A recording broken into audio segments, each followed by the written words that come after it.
Hello, welcome to Exploring Creation with Physics 2nd Edition. Today we're going to be performing experiment 1.1, measuring average velocity.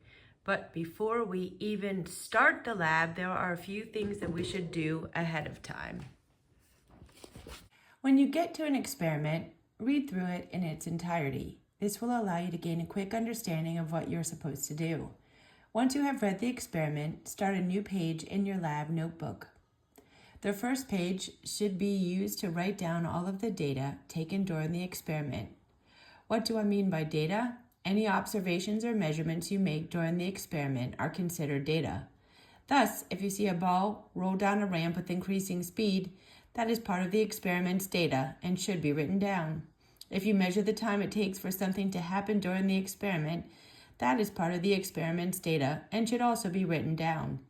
In addition, any calculation that you are asked to do as part of the experiment should be done on this page.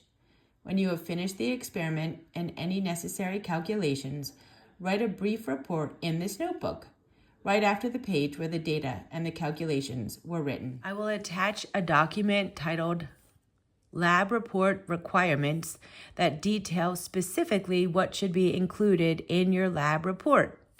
Here it is, the structure of the lab reports. There should be a title page, an experiment title, an introduction, procedure, results, discussion, and conclusion. We do not have to have references or literature cited for this class. After reading through experiment 1.1, let's come up with an appropriate introduction. Calculating an object's average velocity is important because it is applicable to real-life situations, such as how fast a car is going over a period of time. In this experiment, the amount of time it takes for a ball to roll down a wooden board and the length of the board will be measured. These measurements will then be used to find the average velocity of the ball as it rolls down the board at different time intervals. Average velocity is found when an object's velocity is measured over an extended period of time. The purpose of this experiment is to calculate an object's velocity.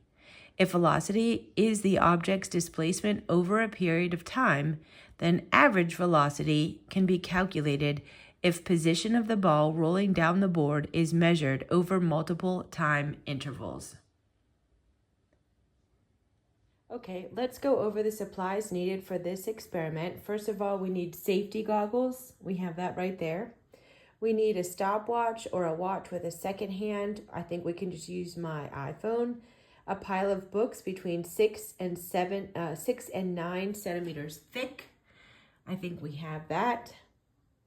A wooden board about 1 meter long. Any long, flat surface that you can prop up on one end will do. It needs to be as smooth as possible. I did buy a piece of poster board, so I'm hoping that that will work. A pencil, anything that you can use to mark the board will do, and a ball that will easily roll down the board. There we go. All right, so let's get started. Choose the smoothest side of the board and clear it off of any debris. I think we're good. It was brand new. Make a mark on the board in the center. Make sure the mark is easy to see. Okay, we put a mark in the center of the board and made sure it was easy to see. Next, we have to prop the board up on one end of the books so that the board forms an incline as showed below. In a moment, you will be rolling the ball down the incline. Your experiment should look something like this. All right, as you can see, I've started my lab notebook, data and observation measurements for experiment 1.1, measuring average velocity on page 14, and I drew a little diagram of what my setup looks like. Step 4, measure the distance from the top of the board to the mark halfway down the board. Make sure you record the distance to the proper precisions. Since you can estimate between the lines, most metric rulers can be read to 0.01 centimeters. Call this D1. Well, I went ahead and measured, and I got exactly 36.0 centimeters. So I will write that as D1. D1 equals 36.0 centimeters. Measure the distance from the mark to the end of the board as well. Once again, writing your answer with the proper precision. Call it D2. If you really make the mark in the center of the board, D1 and D2 should be the same. If not, don't worry about it. They do not have to be equal. Ours are equal. So I would put D1, 36 centimeters, and D2 is 36.0 centimeters. Once you have set up the experiment and made both distance measurements, hold the ball on the very top of the board and be ready to release it. At the exact moment that you release the ball, start the stopwatch.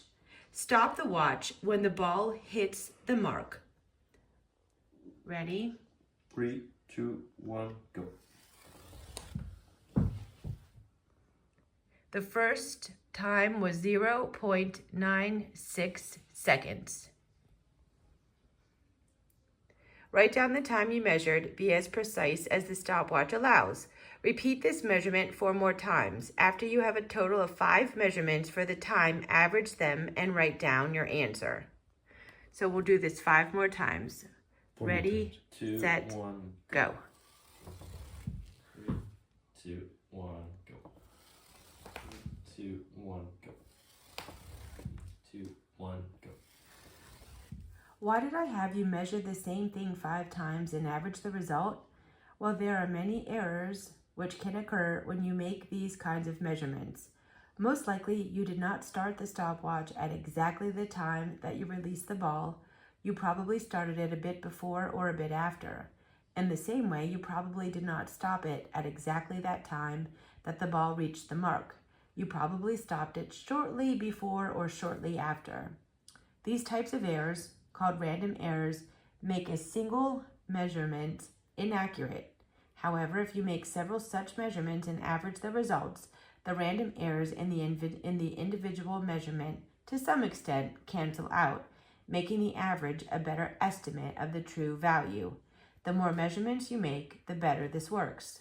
All right, so once you have that average, divide it into the distance from the top of the board to the first mark, D1. Let's say that motion down the board is positive. That way, the distance you measure is also the ball's displacement. Thus, the calculation you just made took displacement and divided it by time, which gives you the velocity of the ball as it traveled from the top of the board. Let's call this the velocity. Velocity 1 is displacement over time. So we use our 36.0 centimeters from the top of the board to the halfway point is D1. And then our average for time was 1 second.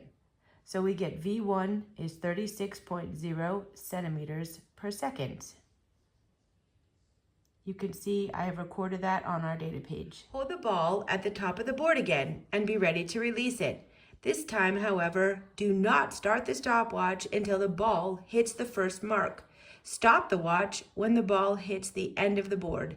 Do this measurement a total of 5 times as well. And once again, average the results. Ready? Go. Go. 2, 1, go. 2, 1, go. 3, 2, 1, go. Take the average and divide it into D2. This will give you the velocity of the ball as it traveled down the second half of the board. Call it V2.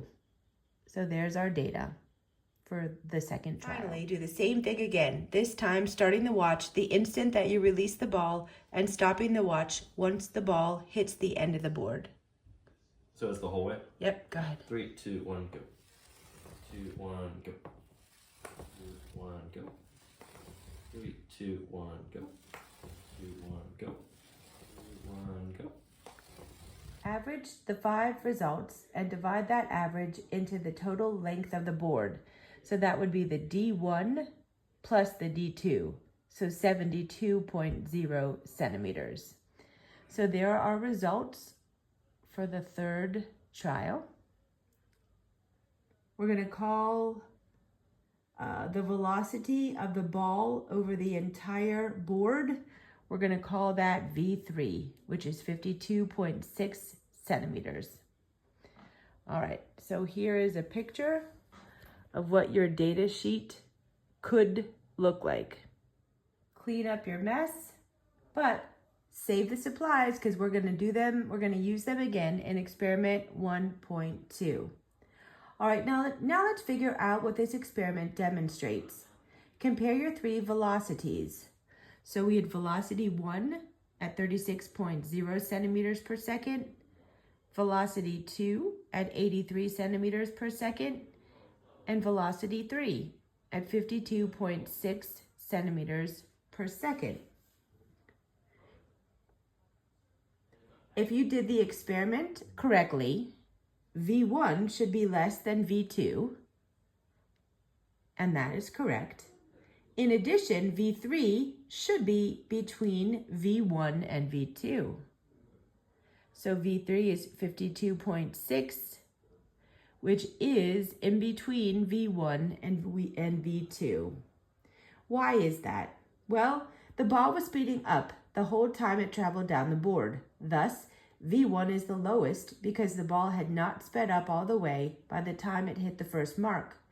V2 was larger than V1 because the ball had more time to speed up traveling down the second half of the board. The total velocity, V3, was the average of the two velocities you measured. That's why it falls in between them. Good luck on your lab write-up.